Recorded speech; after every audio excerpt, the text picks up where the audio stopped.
partie de l'Africa Newsroom. Notre plateau est toujours au complet. Marc Mvebekale, maître de conférence à l'IUT de Troyes et à l'Université de Reims. Mohamedou Dia, professeur de philosophie et journaliste.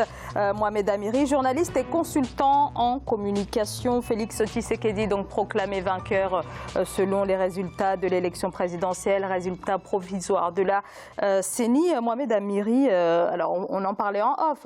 Pour vous, le président Joseph Kabila n'est pas encore tout à fait prêt à lâcher les rênes de la République démocratique du Congo. Il ne le sera jamais.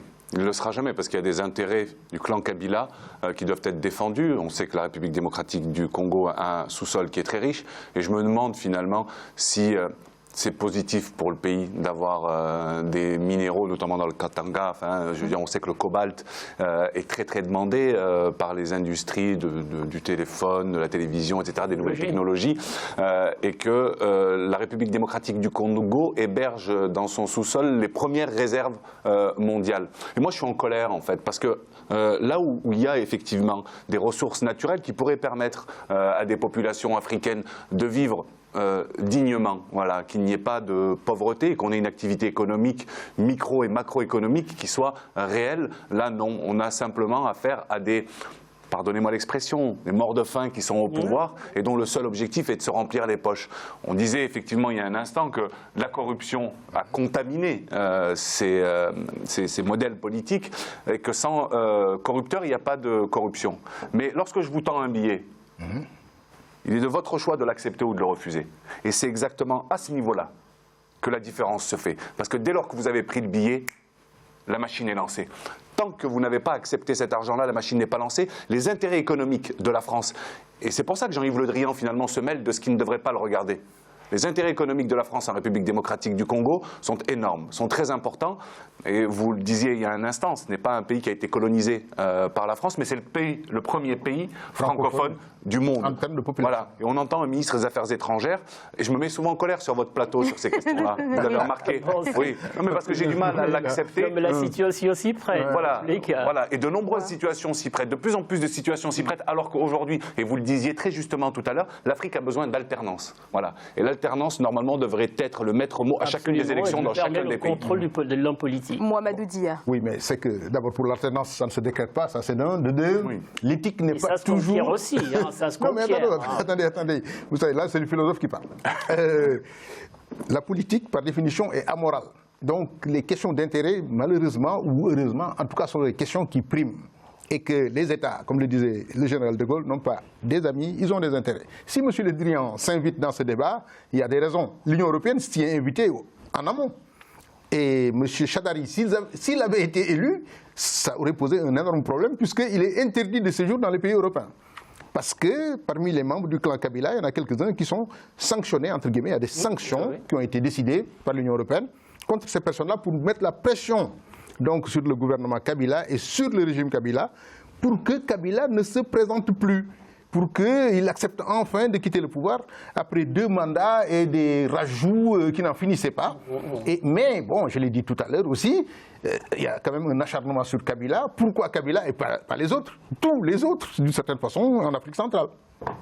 Oui, alors Marc Mvebekale, Martin Fayulu continue donc de dénoncer une manipulation des résultats de l'élection présidentielle. Qu'aurait représenté une victoire de Martin Fayulu pour le régime du président Joseph Kabila? Pour le régime de Kabila et pour la RDC en général, on l'a déjà d'une certaine manière signalé, à savoir que moi je vois dans un cadre plus global, l'assainissement de l'économie du pays. Assainissement, pourquoi? Parce que lorsqu'on considère le parcours de Fayulu, qui a lui-même créé, qui a travaillé pour un grand groupe américain, qui a créé des entreprises au Congo, en RDC aujourd'hui, on peut considérer qu'il a des armes, qu'il a des outils pour faire avancer ce pays. Bon, maintenant, voilà, que craint Kabila? C'est la question par rapport à la candidature, par rapport à Martin Fayulu. Malheureusement, ce qu'il craint, c'est effectivement que sa famille, qui contrôle, qui a pratiquement 70 entreprises au Congo aujourd'hui. Ce qu'il craint, c'est que tout cela soit remis en question, etc., etc. Je comprends que ça soit que ça soit de bonne guerre. La question qu'on peut également se poser, c'est de savoir, est-ce qu'on Kabila a toujours été un homme mystérieux. Personne ne sait ce qu'il a, son plan, ce qu'il a en tête. Il n'a que 50 ans aujourd'hui. Est-ce que, je posais tout au début la comparaison, je faisais le parallèle avec Poutine en Russie. Est-ce que son plan, ça n'est pas effectivement de revenir en force et qu'il y ait au pouvoir quelqu'un qui soit son allié ou qu'il puisse contrôler, de sorte qu'il ait toujours la mainmise sur le politique, sur l'économique, ce qui favoriserait son retour dans 5 ans ou dans 10 ans. Et cette personne pourrait être Félix Tshisekedi. Alors je rappelle quand même la déclaration de Félix Tshisekedi peu après sa victoire, après les résultats provisoires de la CENI. Alors il dit qu'il, je cite, considère le président Joseph Kabila, il faut le considérer comme un partenaire politique et non plus comme un adversaire. Donc l'idée d'un rapprochement entre Félix Tshisekedi et le président Joseph Kabila ne relève pas totalement de la science-fiction, Mohamed Amiri. Non, absolument pas. Je vous rejoins totalement sur ce que vous venez de dire. Pensez-vous une seule seconde que les Kabila puissent laisser aller la République démocratique du Congo entre d'autres mains? Non, tout simplement. Ils sont présents aujourd'hui, ils seront présents demain et ils seront toujours présents. Vous avez rappelé les intérêts économiques de la famille Kabila et des conflits d'intérêts qui sont objectivement reconnus par tous, mais ils ne lâcheront rien, que les choses soient claires. Et que l'hypothèse selon laquelle Tshisekedi est le candidat finalement du clan Kabila, de mon point de vue, va se dessiner dans les jours et les semaines qui viennent comme une réalité. Et on va s'en rendre compte. Moi, j'espère juste, et c'est là où on peut en appeler effectivement, enfin, ma voix ne porte pas, mais non pas à des violences qui pourraient effectivement accentuer des tensions et qui pourraient fracturer davantage aussi ce pays qui est assez fragile sur ces questions-là. Alors, la SENCO, vous l'avez dit tout à l'heure, Mamadou Dia a tenu une conférence de presse il y a quelques heures et bien sûr, elle dit prendre acte des résultats de la CENI et ne les reconnaît pas pour autant. Alors, est-ce que ces conclusions pourraient in fine jouer sur le processus ou alors peut-être juste confronter le candidat Martin Fayulu dans son positionnement, dans son rejet de ces élections? Moi, je pense qu'en toute logique, M. Fayulu ou quelqu'un d'autre qui se simulerait lésé dans cette affaire ne va pas laisser comme ça. Puisque la SEMCO a dit qu'elle connaissait le nom du vainqueur en amont. Hier, il y a un nom qui a été annoncé. La SEMCO aujourd'hui dit que les résultats ne sont pas conformes. On est dans une logique et la logique, elle s'impose. Maintenant, qu'est-ce qui va se passer? Et la SEMCO a ajouté, en tout cas ceux qui ont fait la conférence de presse, qu'il appartient aux acteurs de prendre leurs responsabilités. Voilà la phrase clé.